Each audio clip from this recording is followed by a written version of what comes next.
Pada video ini, saya akan menjelaskan tentang suatu teknologi yang digunakan untuk mengkonversi batu bara menjadi energi listrik. Teknologi itu namanya IGCC atau singkatan dari Integrated Gasification Combined Cycle. Nah, ada dua kata kunci di sini, yaitu gasifikasi dan combined cycle. Nah, yang akan saya jelaskan dengan cukup rinci pada video ini lebih ke gasifikasinya. Karena nanti ujungnya kita akan melakukan suatu analisis ya, analisis eksergi untuk menganalisis bagaimana efisiensi eksergi dari proses gasifikasi batu bara dengan kondisi operasi yang ada dan juga komposisi batu bara yang digunakan. Nah, teknologi IGCC itu terdiri dari 3 proses utama. Ya, ada gasification block, kemudian ada gas cleanup system, dan terakhir ada power block. Nah, di sini dinamakan dengan block, artinya di dalam blok ini itu ada beberapa unit lain ya, tapi masuk dalam klaster yang sama dinamakan dengan klaster gasifikasi. Nah, peran atau fungsi dari gasification block ini adalah atau tujuan utama atau hasil yang ingin diperoleh dari gasification block ini adalah mengkonversi batu bara menjadi syngas. Nah, syngas ini adalah gas yang terdiri dari karbon monoksida dan hidrogen. Nah, kemudian syngas ini sebelum bisa digunakan di power block itu harus dibersihkan dulu di gas cleanup system. Kenapa harus dibersihkan? Karena kan batu bara itu adalah fossil fuel yang dia membawa banyak unsur lain bersamanya. Jadi tidak hanya ada karbon dan hidrogen yang ada di dalam batu bara, tapi ada unsur-unsur pengotor lain seperti sulfur dan nitrogen. Nah, kemudian ketika si batu bara ini direaksikan dengan oksigen di gasification block, itu sulfur dan nitrogen itu pun juga bereaksi dengan oksigen menghasilkan NOx dan SOx. Nah, NOx dan SOx ini tidak boleh ikut terbawa ke turbin karena dia bisa sifatnya tuh korosif, apalagi kalau sudah ketemu uap air gitu. Nanti itu akan menghasilkan asam dan itu bisa merusak dinding peralatan di proses kimia lah gitu. Nah, maka harus dibersihkan dulu. Kemudian setelah syngasnya bersih, baru bisa disuplai atau dialirkan ke power block. Nah, syngas itu karena dia temperaturnya tinggi dan juga tekanannya tinggi, fungsinya adalah untuk memutar gas turbine. Ya, kita kan baru belajarnya steam turbine, tapi syngas karena dia bentuknya gas, maka fungsinya bukan untuk memutar steam turbine, tapi untuk memutar turbine gas, ya, gas turbine. Nah, kalau misalnya kita lihat lebih rinci sedikit lah gitu untuk tiap blok ini. Jadi di gasification block itu ada 2 unit utama, ada air separation unit, ini fungsinya untuk memisahkan oksigen dari nitrogen, sehingga yang diumpankan ke gasifier itu adalah oksigen murni. Kemudian di gas cleanup system ini ada 3 kolom ya, ada syngas scrubber, kolom absorber, dan kolom stripper yang memang fungsinya untuk mengabsorb syngas dari kumpulan gas yang dihasilkan di gasifier, kemudian sehingga syngas itu bisa terpisah dari gas-gas pengotor lainnya. Nah, mostly peserta yang ada di kelas termodinamika ini kan belum belajar proses yang terjadi di kolom absorber dan kolom stripper, juga kolom scrubber. Maka saya skip penjelasan tentang gas cleanup system, karena ini bahasannya ada di OTK 2. Oke. Nah, untuk di power block itu ada 3 unit utama, yaitu gas turbine dan steam turbine. Di antara gas dan steam turbine ini ada HRSG atau heat recovery steam generator. Nah, syngas yang sudah bersih, yang sudah digunakan untuk memutar gas turbine itu berubah namanya menjadi exhaust gas. Nah, exhaust gas ini temperatur dan tekanannya temperaturnya masih cukup tinggi, sehingga kemudian bisa digunakan untuk memproduksi steam di HRSG, di mana steam itu nanti kemudian digunakan untuk memutar steam turbine. Oke. Lalu ini adalah diagram proses secara keseluruhan. Ya, ini yang tadi saya bilang air separation unit. Jadi sebelum oksigen itu digunakan di gasifier, dia harus dimurnikan dulu. Karena kalau semakin murni oksigennya, itu nanti efisiensi proses yang terjadi di gasifier ini akan semakin tinggi juga gitu. Walaupun nitrogen itu tidak akan bereaksi dengan apapun di gasifier, tapi keberadaan nitrogen itu bisa menurunkan efisiensi proses gasifikasi. Lalu syngas yang dihasilkan ini melewati suatu tiga kolom ya, ibaratnya 3 kolom tadi, ada scrubber, absorber, dan stripper. Kemudian sehingga dihasilkan syngas yang bersih, baru kemudian bisa digunakan untuk memutar gas turbine atau dinamanya combustion turbine. Dan perputaran turbin ini membangkitkan listrik ya. Nah, syngas yang sudah memutar turbin itu dia masih punya temperatur yang cukup tinggi, dinamakan dengan exhaust gas yang dia memiliki, karena temperaturnya tinggi juga disebut gas ini memiliki namanya exhaust heat atau panas buang, panas sisa lah gitu. Nah, panas sisa ini kan kalau misalnya dibuang begitu saja, pertama pasti artinya kita buang energi. Yang kedua, kalau ini langsung dibuang pada temperatur yang sangat tinggi, ini juga akan merusak lingkungan gitu. Maka panas yang masih bersisa ini kemudian digunakan di recover gitu panasnya di heat recovery steam generator, di mana di sini kemudian dihasilkan steam, yang steam ini kemudian digunakan untuk memutar turbin yang akhirnya juga bisa membangkitkan listrik. Jadi di sini ada dua generator listrik yang beroperasi gitu.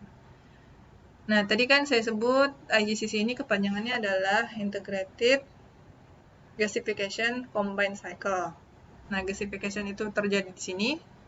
Sementara kalau yang combined cycle itu adalah, kenapa dia dapat namanya combined cycle? Karena ada dua turbin, ya.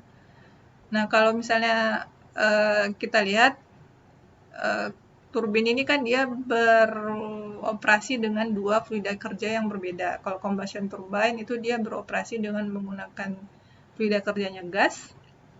Sebentar kalau steam turbine itu fluida kerjanya steam. Nah, steam turbine itu dia kan mengikuti prinsip siklus Rankine. Sementara gas turbine ini dia prinsip kerjanya mengikuti siklus Brayton. Nah, karena ada dua siklus yang diaplikasikan pada teknologi IGCC, maka dia mendapatkan nama combined cycle. Gasifikasi batu bara untuk menghasilkan energi itu sebenarnya adalah teknologi yang sudah lama digunakan ya, dari sejak batu bara ini ditemukan mungkin ya, itu sudah dipakai untuk sebagai sumber energi.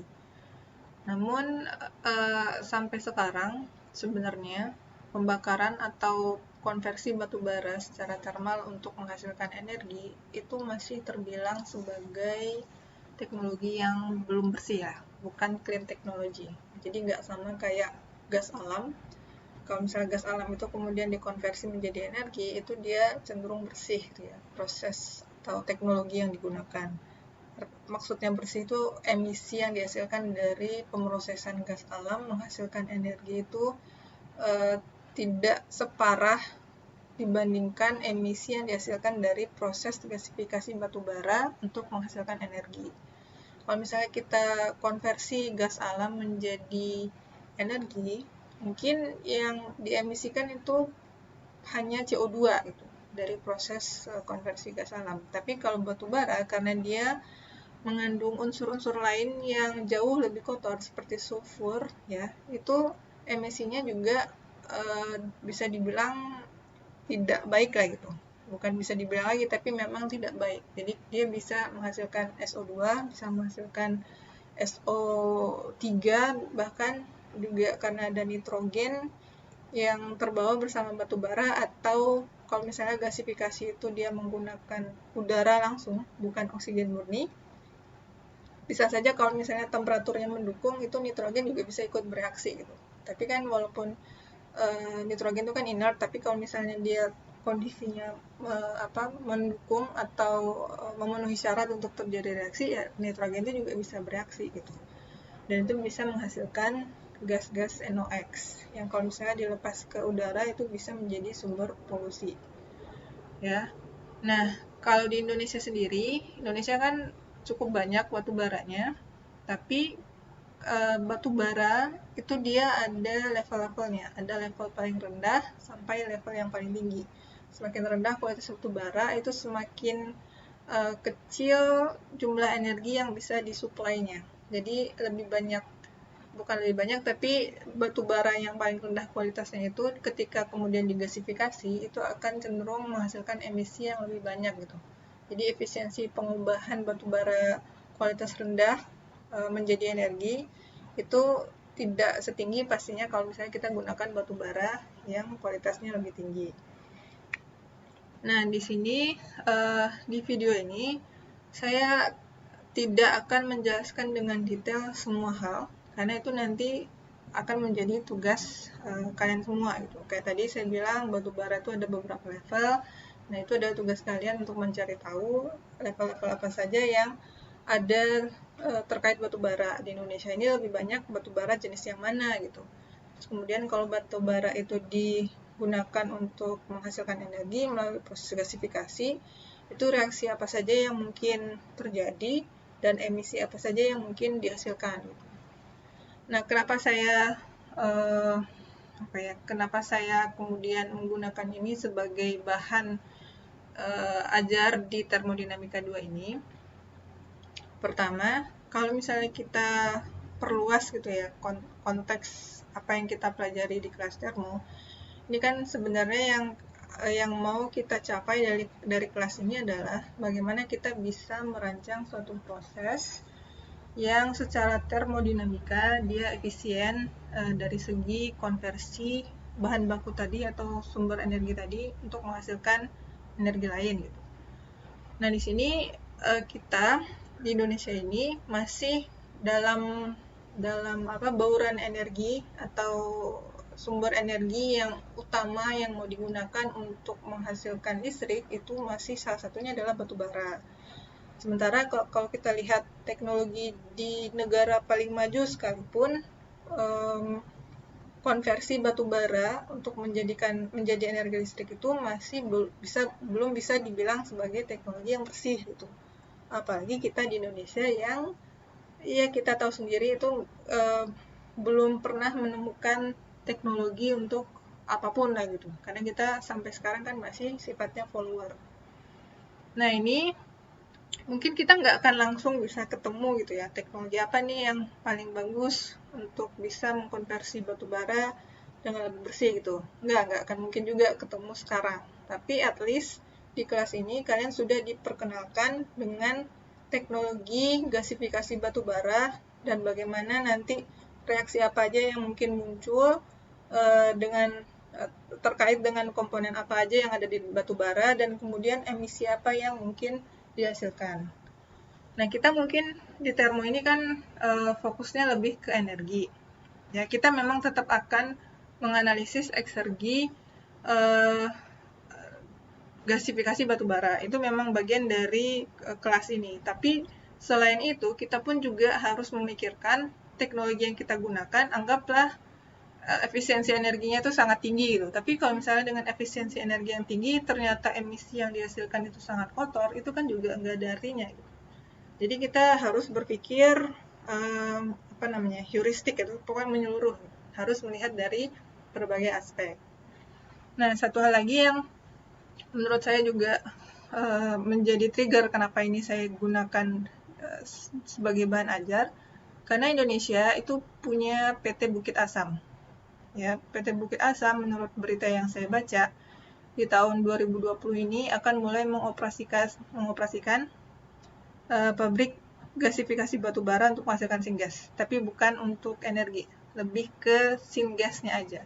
Karena syngas itu kan tidak hanya digunakan untuk produksi energi, tapi juga bisa digunakan untuk menghasilkan chemical feedstock yang lain, kayak misalnya hidrogen dari syngas ini bisa kemudian direaksikan dengan N2 menghasilkan amonia Ya, amonia kemudian bisa diproses lebih lanjut menjadi pupuk, atau hidrogen ini bisa direaksikan dengan reaktan lain untuk menghasilkan bahan pembuat plastik.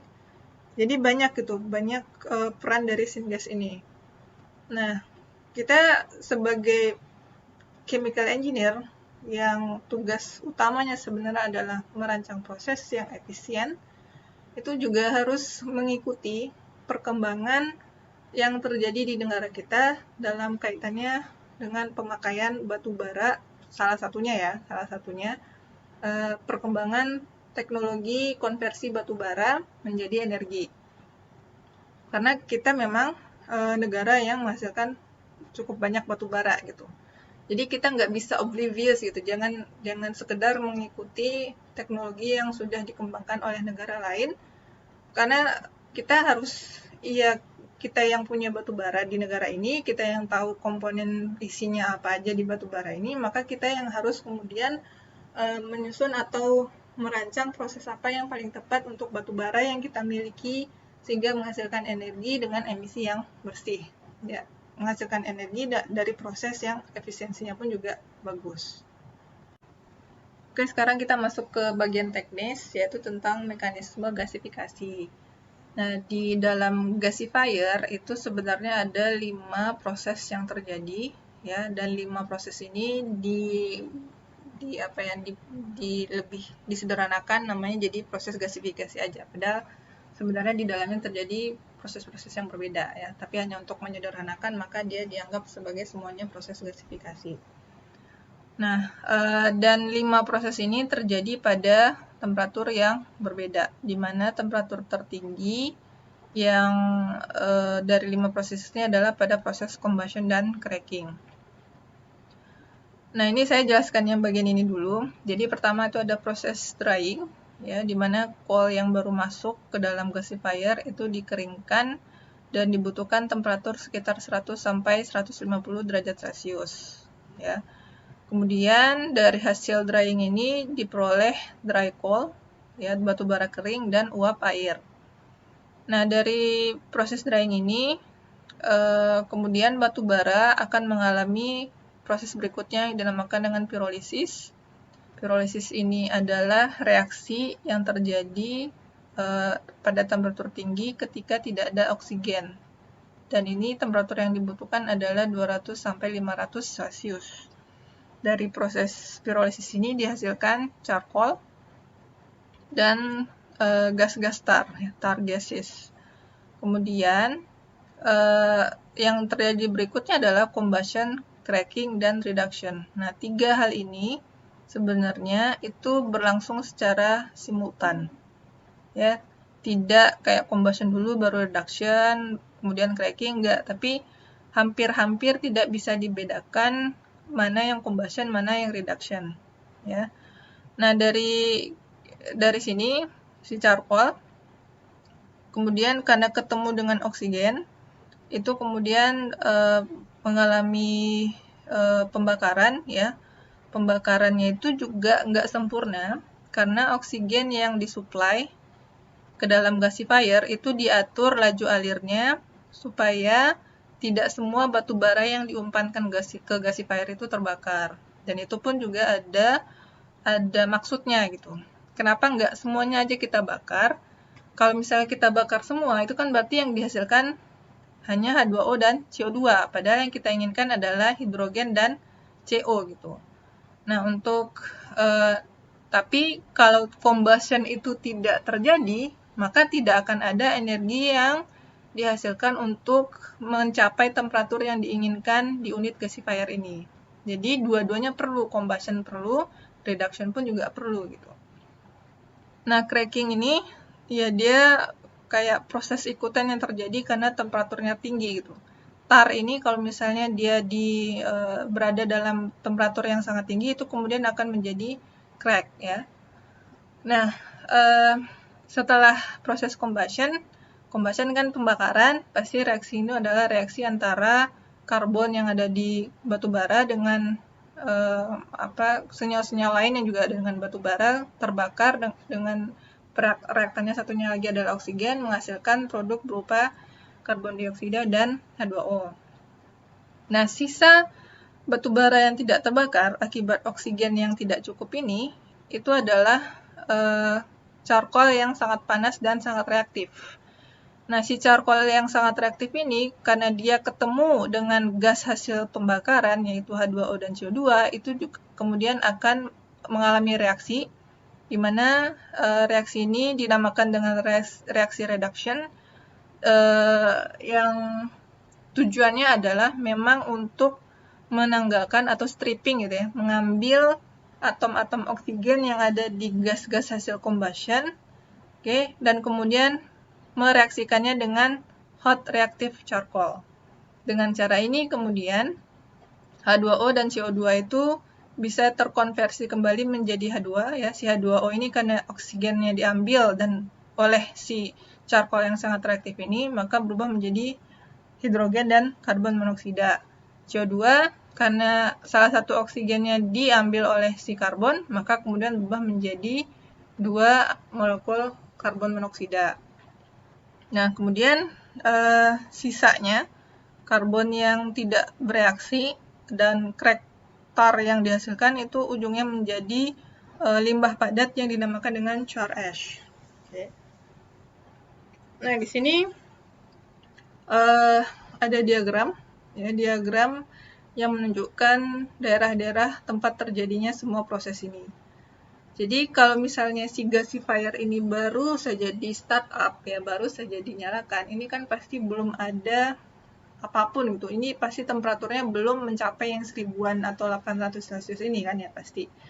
Nah, untuk bisa menghasilkan menghasilkan kondisi dengan temperatur yang tinggi, batu bara yang baru diumpankan masuk ke dalam gasifier ini harus terbakar dulu ya, harus mengalami proses combustion dulu, bereaksi dengan oksigen, kemudian menghasilkan gas H2O dan CO2, temperaturnya menjadi naik gitu. Nah, sambil combustion ini berjalan, itu kan coal baru tetap diumpankan masuk ke dalam gasifier kan ya. Nah, kemudian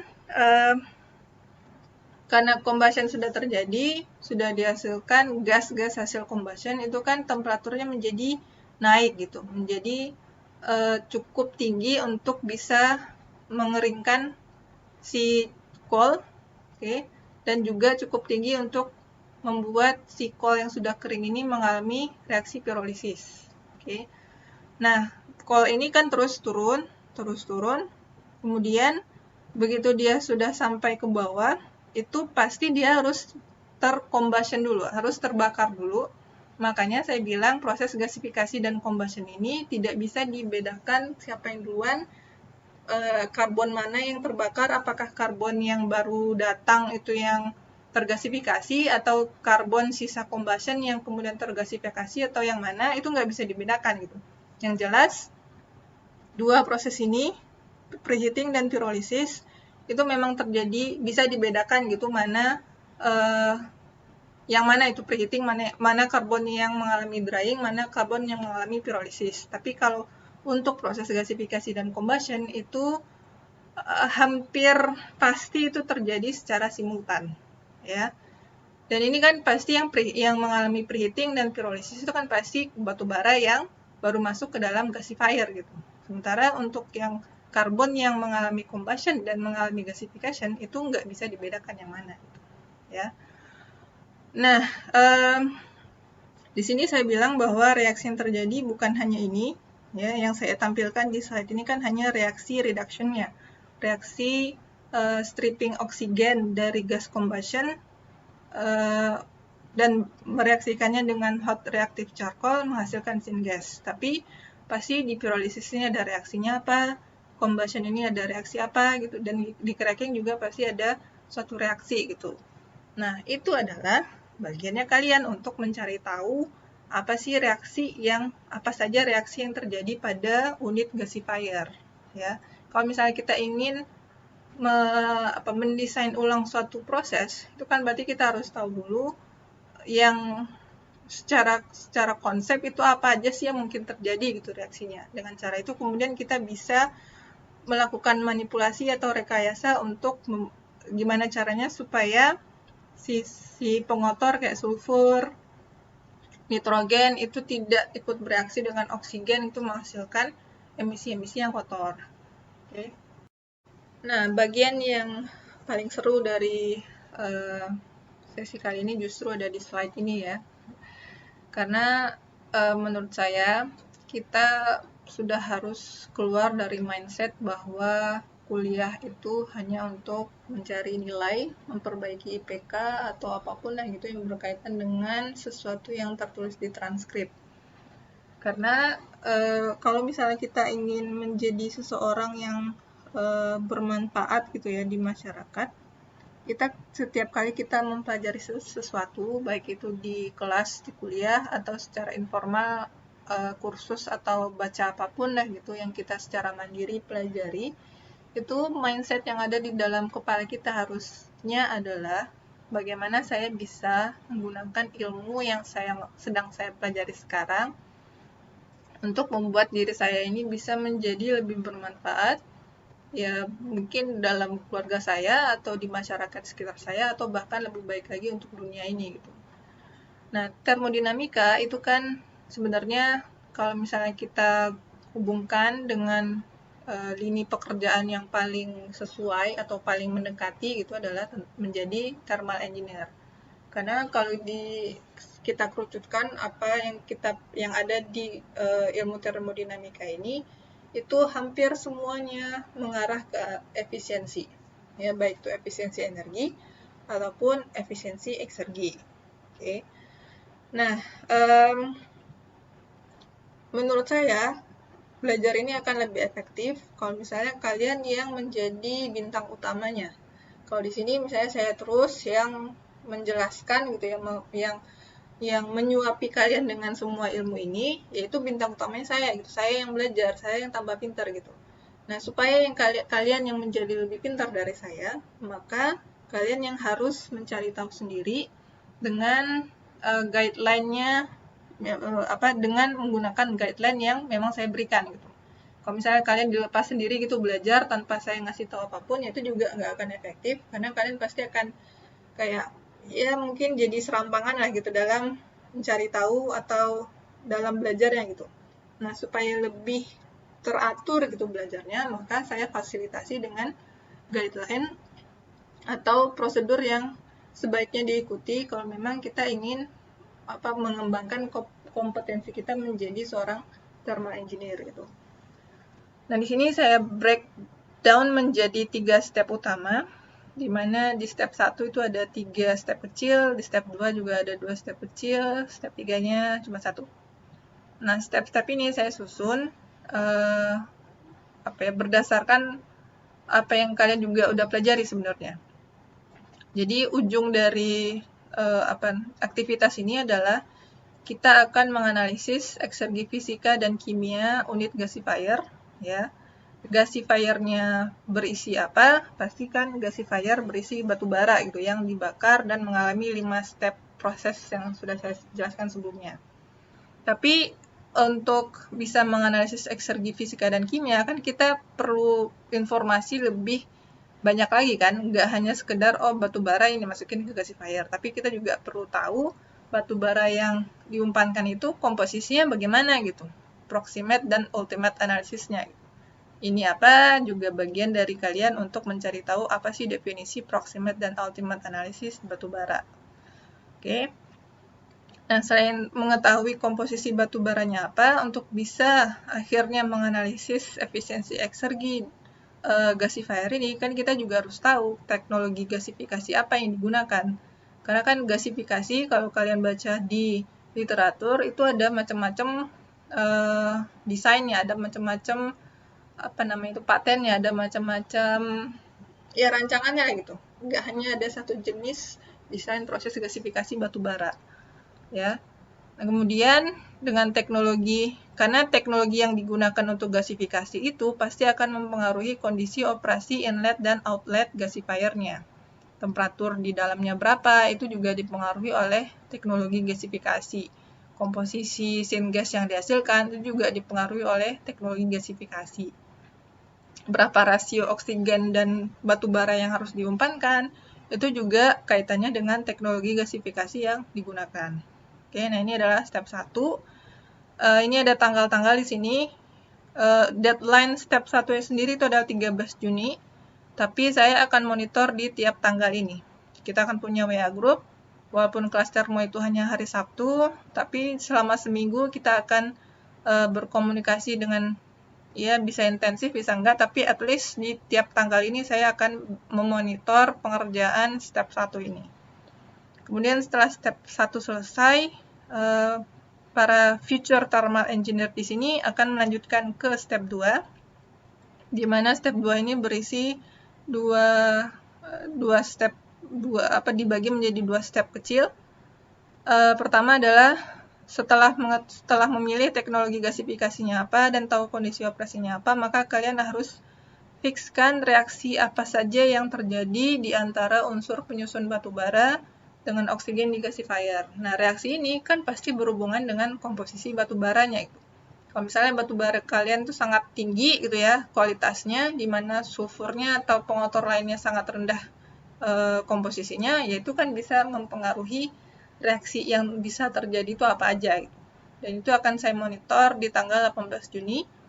Kemudian setelah step 2 selesai, maka baru kemudian kalian bisa melanjutkan ke neraca massa dan energi. Dan ini kenapa kok tiba-tiba ada ya neraca massa dan energi. Kalian boleh sudah pelajari itu ATK 1, ATK 2 di semester bawah, tapi ini neraca massa dan energi akan ikut bersama kalian sampai akhirnya lulus. Dan ini unfortunately adalah 2 hal yang mahasiswa Tekim IT ya saya lihat masih sangat kurang gitu di bagian merumuskan neraca massa dan energi reaksi terutama. Jadi di sini kita akan kuatkan lagi ya, selain kita pelajari tentang sisi termodinamika suatu proses, kita tetap akan mengikutkan ini neraca massa dan energi. Karena untuk bisa menghitung eksergi fisika dan kimia, kita juga tetap perlu neraca massa dan energi kan ya. Nah, untuk step 2 ini deadline-nya adalah 27 Juni. Ya, setelah ini selesai baru kita lanjut ke eksergi fisika dan kimia. Nah, ini karena saya belum pernah ngasih teorinya, maka selama kalian mengerjakan tugas, saya akan siapkan materi ini sehingga kalian bisa mengikuti prosedur-prosedurnya untuk bisa melakukan step 3. Oke. Jadi itu kira-kira yang bisa saya sampaikan untuk sesi kali ini. Dan tolong diingat ini semua jadwalnya. Ya, ini cukup padat ya. Jadi nggak bisa ditunda-tunda itu dalam mencari literatur, menemukan jawaban untuk step-step 1, 2, dan 3 ini. 1 dan 2 lah gitu. Oke.